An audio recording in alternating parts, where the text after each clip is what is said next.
ભાજપના દિગ્ગજ નેતા અને કેન્દ્રીય મંત્રી પરસોત્તમ રૂપાલા સામે સમગ્ર ગુજરાતમાં ક્ષત્રિય સમાજ દ્વારા જબરજસ્ત વિરોધ થઈ રહ્યો છે।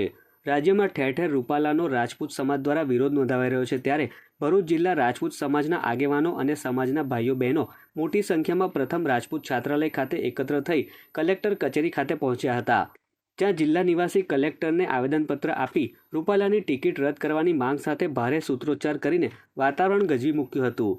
જ્યારે ક્ષત્રિય સમાજ દ્વારા રૂપાલાનું પૂતળાનું દહન કરવા જતાં પોલીસે જોઈ જતા પીઆઈ સહિતના અધિકારી અને આગેવાનોમાં દોડધામ સાથે પૂતળાની ખેંચતાણના દ્રશ્યો પણ સર્જાયા હતા।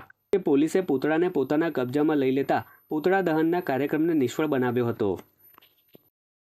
અમારા સમાજ માટે તમે અભદ્ર બોલો છો, એ તમારી અજ્ઞાનતા છે, એ અમને નથી ખબર કે તમે જાણી જોઈને આવું કૃત્ય કરો છો, એ યોગ્ય નથી। અને બેન દીકરીઓ માટે તમે આવા શબ્દ બોલો છો, એ પણ યોગ્ય નથી। આવી જ રીતે જો તમે બોલતા રહેશો તો અમે તમારો બહિષ્કાર કરીએ છીએ।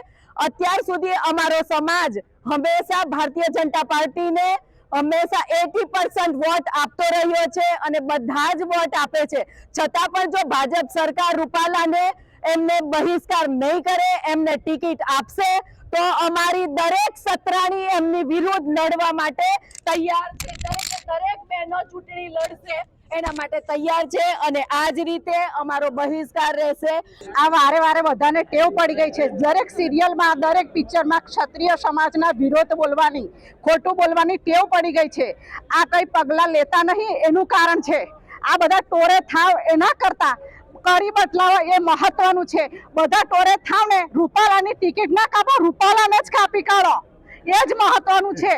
હવે જે કઈ કહો ને પાકો નિર્ણય કરો, એ મહત્વનું છે। ટોરે થવાની જરૂર નહીં, હવે જવાબ આપવાની જરૂર છે।